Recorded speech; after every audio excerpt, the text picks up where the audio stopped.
مرحبا بكم من جديد اعزائي المشاهدين في الهميزات العقاريه مع طارق. اليوم نجيب لكم شقه اللي كتباع بالفراش ديالها، في عندها جوج ديال الواجهات، كتواجد على واحد من اكبر الشوارع في المدينه وفي قلب المدينه.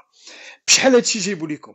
كتباع خاويه بثمن ديال 450 الف درهم، كنهضروا على 45 مليون، واللي بغاها بفراشها فكتباع ب 50 مليون. اما المساحه اللي عندي في العقار ديال اليوم فهي ديال 84 متر مربع، كنعاودها راه جات بجوج ديال الواجهات. وتا بالنسبه للاثاث اللي عندي في العقار فهو جديد ممتاز، كاين كليماتيزور، كاين تلفازات، وكاين فراش اللي مازال في الحله الرئيسيه ديالو. اذا على بركه الله اعزائي المشاهدين نبداو واياكم الوصف ديال هذا العقار، وكما ولفتكم هي نوريكم البلاصه ولا الدخله ديال الباب ديال هاد الشقه هذه. عندنا المدخل الرئيسي هو هذا. اما البقيه ديال العقار فهو كينقسم كالتالي.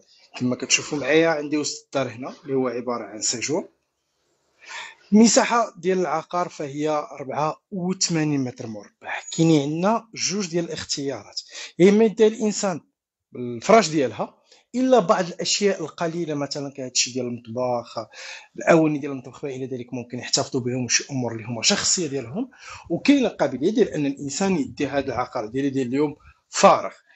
اما بالنسبه للمدينه فكنتواجد بمدينه مكناس ومدينه مكناس. طريق يحييكم فين ما كنتوا كتشاهدوني من داخل او خارج المغرب، جميع المدن المغربيه وكذلك الناس اللي كيتابعوني من خارج الوطن.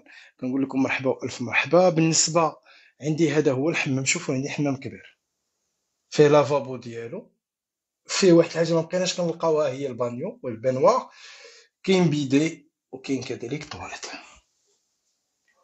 عندي سيجور وعندي الصالون ديالي. كما قلت لكم راني كنتواجد على مقربه من واحد من اكبر الشوارع بمدينه مكناس، على مقربه من شارع فريد الانصاري. دابا راني كنطلع عليه. شتي فاش كنطلعوا هاد لي ستور اللي عندي هنا راه تيبان لنا الشارع ديال فريد الانصاري من هنا. وحتى الشوفه ديال هاد العقار فهي عندها واحد لافو اللي هي داك الشوفه. لا شوفه رائعه ورائعه جدا. علاش؟ كما قلت لكم كنتواجد بالنسبه للطابق اللي كاين فيه العقار ديالي اليوم فهو الطابق الثالث. بصح عماره اللي ما فيهاش مصعد، ولكن عماره اللي فيها عدد ديال السكان اللي هو قليل فقط. عندي جوج هذه وشقه اخرى.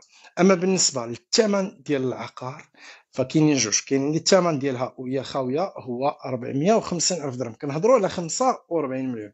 اما الانسان اللي بغى يدي هذا العقار هذا هو عامر بما معنى بالفراش ديالو بكلشي ديالو، فالثمن المطلوب فهو 50. ولربما يكون هناك شيء بسيط من النقاش. عندي هذه الغرفه ديال الوالدين حتى هي بالبالكون ديالها. هذا البلاصه هذه فين الانسان اذا ناموس ديالو. وبقات لي اخر شيء اخر غرفه هي هذه. عندي الغرفه الثانيه هي هذه. حتى بالنسبه للاثاث والفراش ديال العقار ديال اليوم فهو مازال جديد، مازال في الحله كما قلت الرئيسيه ديالو.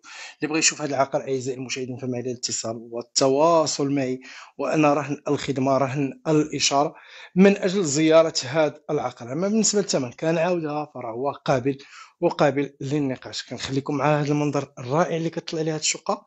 كنقول لكم دمتم في رعايه الله والى اللقاء.